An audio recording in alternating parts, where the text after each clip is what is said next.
1 मई 2025 एक ऐतिहासिक दिन साबित होने जा रहा है क्योंकि इस दिन दिल्ली के जंतर मंतर पर लाखों लाख कर्मचारी पुरानी पेंशन बहाली की मांग को लेकर अपनी लड़ाई लड़ने वाले हैं। कर्मचारियों का साफ तौर पे यही कहना है कि जब तक पुरानी पेंशन बहाल नहीं हो जाती है तब तक कर्मचारी अपनी आवाज को ऐसे ही बुलंद करते रहेंगे। आपको बता दें कि NMOPS की तरफ से पूरा प्रयास किया जा रहा है कि जल्द से जल्द पुरानी पेंशन बहाल हो जाए। इस वजह से तमाम तरह की रणनीतियां बनाई गई हैं संगठन के द्वारा, और जिसमें से 1 मई 2025 को दिल्ली के जंतर मंतर पर देश के सभी कर्मचारी पहुंचने वाले हैं और सरकार के सामने अपनी आवाज को बुलंद करने वाले हैं। आपको बता दें कि 1 अप्रैल 2025 से जहां भारत सरकार की तरफ से यूपीएस लागू कर दी गई है, वहीं दूसरी तरफ 1 अप्रैल 2025 को पहले कर्मचारियों ने काला दिवस मनाया और अब कर्मचारी 1 मई को दिल्ली के जंतर मंतर पर एकत्रित होकर अपनी आवाज बुलंद करने वाले हैं। आपको बता दें कि NMOPS के हर एक राज्य में कर्मचारी तरह तरह के कार्यक्रम कर रहे हैं, जिसमें देखने को मिला कि मध्य प्रदेश राज्य में भी 20 तारीख को एक संभागीय बैठक है। इसी के साथ उत्तराखंड राज्य में हाल फिलहाल में गैरसैंण में एक आक्रोश कार्यक्रम किया गया है और इसी तरह से बिहार में भी तमाम तरह के कार्यक्रम किए गए हैं और कोलकाता में भी हाल फिलहाल में एक कार्यक्रम किया गया है। और इस तरह के तमाम कार्यक्रम 1 मई के पहले आपको देखने को मिलेंगे क्योंकि कर्मचारी हर जगह पर जागरूकता फैला रहे हैं ताकि भारी से भारी संख्या में कर्मचारी दिल्ली पहुंचे और अपनी आवाज को बुलंद करें। आपको बता दें कि सरकार लगातार पहले NPS की बढ़ाई करती हुई नजर आई, लेकिन जब 2023 में रामलीला मैदान में कर्मचारियों ने एक साथ आकर अपनी आवाज को बुलंद किया और सरकार को जताया कि पुरानी पेंशन उनके लिए कितनी ज्यादा जरूरी है, तब सरकार कर्मचारियों के रोष को देखते हुए NPS की जगह पर UPS जैसी योजना लेकर आती है। लेकिन सबसे बड़ी बात यह है कि NPS और UPS दोनों ही बाजार आधारित योजनाएं हैं और दोनों से पूंजीपतियों का फायदा होने वाला है, ऐसा कहना है कर्मचारियों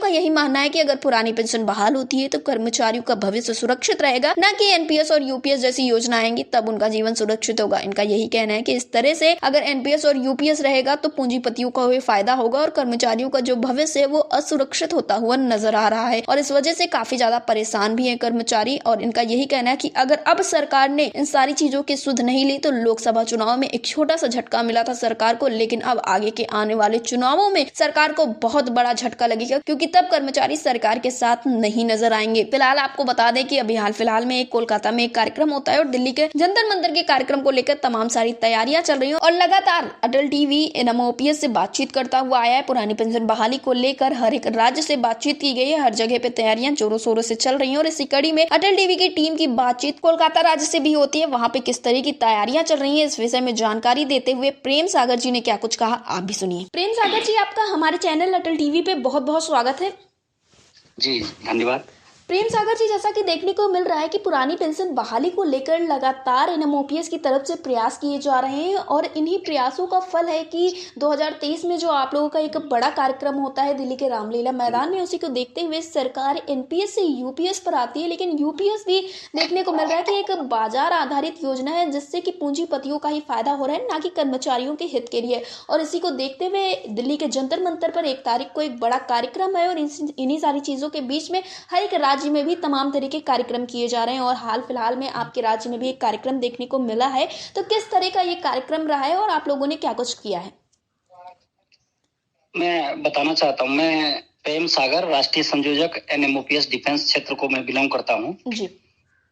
शुरू से ही हम लोग मैंने पुरानी पेंशन बहाली को लेकर लड़ाई लड़ रहे हैं, लेकिन बीच में कुछ ट्रेड यूनियन किसको सरकार बुलाती है मालूम नहीं जी, किस विचारधारा के लोगों को बुलाती है, बुलाकर क्या बात करती है, लेकिन हमारी मांग थी पुरानी पेंशन और उन्होंने बीच में एक नया सिगुफा, जैसे रेलवे स्टेशन का नाम बदल दिया जाता है ना, तो रेलवे और स्टेशन सब वही रह जाता है जी जी, उसी तरह इसने NPS का नाम बदलकर UPS कर दिया जी। पहले जब ये सरकार बीजेपी सरकार पहले ये कहते आ रही थी कि NPS बहुत अच्छा है, बहुत अच्छा स्कीम है, बहुत अच्छा स्कीम है जी, वो हम लोगों ने साबित कर दिया वो फ्लॉप स्कीम था जी।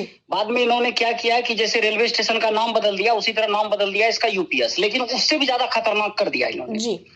हम लोगों के जीवन भर की गाढ़ी कमाई जो 10% मतलब मेरे वेतन का हर महीना कटता है, वो सरकार कह रही है कि वो पैसा हम पूरा ले लेंगे, जब्त कर लेंगे आपका जी, और उसके बदले में गारंटीड पेंशन की बात करते हैं। लेकिन गारंटीड पेंशन के लिए जो फंड होता है वो सरकार के कंसोलिडेटेड फंड से दिया जाता है जी। लेकिन ये कह रहे हैं कि शेयर बाजार से आपको दिया जा रहा है, ये भी सरकार झूठ बोल रही है जी। जो पेंशन शेयर बाजार से दी जाती है उसमें गारंटी शब्द हो ही नहीं सकता है जी, ये सरकार सफेद झूठ बोल रही है जी।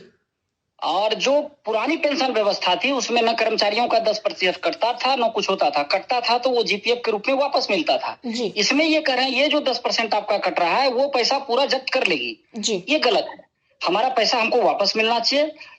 और पुरानी पेंशन जो व्यवस्था पहले थी, जब प्रधानमंत्री, वित्त मंत्री, सारे सांसद, विधायक सब जब पुरानी पेंशन लेते हैं तब देश पर बोझ नहीं है, तो कर्मचारी जो रात दिन देश की सेवा करते हैं वो कर्मचारी अर्थव्यवस्था पर कैसे बोझ हो जाते हैं, ये बात हमको समझ में नहीं आती है जी। प्रेम सागर जी, जैसा कि कोलकाता में हाल फिलहाल में एक कार्यक्रम होता है, तो क्या उसको देखते हुए सरकार के बीच में कोई हलचल होती हुई नजर आई है? कोलकाता सरकार की मैं बात कर रही हूँ इस वक्त पर।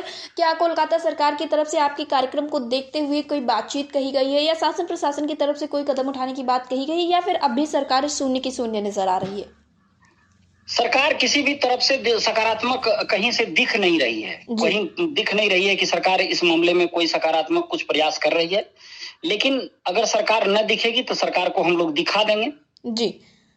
प्रेम सागर जी, 1 मई को दिल्ली के जंतर मंतर पर सभी कर्मचारी पहुंचने वाले हैं, अपनी आवाज को बुलंद करने वाले हैं। और इसी बीच में एक तरफ जहां 1 अप्रैल को केंद्र सरकार की तरफ से एक बड़ा कदम उठाया जाता है, यूपीएस लागू कर दिया जाता है, और इसी को देखते हुए जो राज्य हैं उनमें भी यही सारी चीजें फॉलो होती हैं। और देखने को मिलता है कि कई राज्यों में भी 1 अप्रैल से ही यूपीएस लागू होती है। लेकिन 1 अप्रैल ही एक ऐतिहासिक दिन बनता है, क्योंकि उस दिन देश के हर एक राज्य में कर्मचारी काली पट्टी बांधकर काम करते हैं। और दूसरा ऐतिहासिक दिन साबित होने जा रहा है 1 मई, क्योंकि 1 मई को दिल्ली के जंतर मंतर पर लाखों लाख कर्मचारी पहुंचने वाले। कयास लगाए जा रहे हैं कि वहां की जो जगह है वो भी काफी ज्यादा छोटी पड़ने वाली है, क्योंकि विजय कुमार बंधु का साफ तौर पर यही कहना है कि तमाम कर्मचारी वहां पर पहुंचने वाले हर एक राज्य की अपनी लड़ाई के लिए, और ये किसी एक कर्मचारी की नहीं बल्कि देश के लाखों कर्मचारियों की लड़ाई। और ये कार्यक्रम सिर्फ दिल्ली का नहीं, भारत का नहीं, बल्कि पूरे विश्व का एक बड़ा कार्यक्रम बनने जा रहा है। तो इस वजह से आप क्या कुछ कहना चाहेंगे कोलकाता की कर्मचारियों को, जिससे कि एक भारी संख्या में कर्मचारी वहां पहुंचे और अपनी आवाज को बुलंद करें, इसी के साथ पूरे देश की कर्मचारियों को? देश भर में 41 आयुध निर्माणियां हैं। आयुध निर्माणियों का मैं एनएमओपीएस में रिप्रेजेंट करता हूं। एनएमओपीएस के तरफ से मैं सारे कर्मचारियों को निवेदन करता हूं कि जब सांसद विधायक अपने मुद्दे पर पक्ष विपक्ष, जब वेतन बढ़ने की बात आई तो पक्ष विपक्ष 24% सब लोगों ने तालियां बजाकर, मेज थपथपाकर वेतन बढ़ा लिया, वो भी पिछले 2 साल के डेट से एरियर सहित जी। तो हम कर्मचारियों को भी यूनियन फेडरेशन का झंडा डंडा का विचारधारा छोड़कर सारे लोग एकमुश्त होकर एनएमओपीएस के अम्ब्रेला के तहत हम लोगों को सरकार से एक डिमांड करने के लिए एकजुट, इतनी बड़ी ताकत दिखानी चाहिए कि सरकार को झुकना पड़े जी। और नहीं तो ये इसका असर सरकार को हम लोग वोट में तब्दील करके दिखाएंगे जी। सरकार से अभी निवेदन है, कर्मचारियों से निवेदन है कि बड़ी संख्या में पहुंचे, और सरकार से निवेदन है कि पुरानी पेंशन बहाल कर दें, नहीं तो इसके परिणाम आपको चुनाव में देखने को मिलेंगे कभी न कभी। जी। प्रेम सागर जी, अटल टीवी से जुड़ने के लिए बहुत बहुत धन्यवाद। धन्यवाद।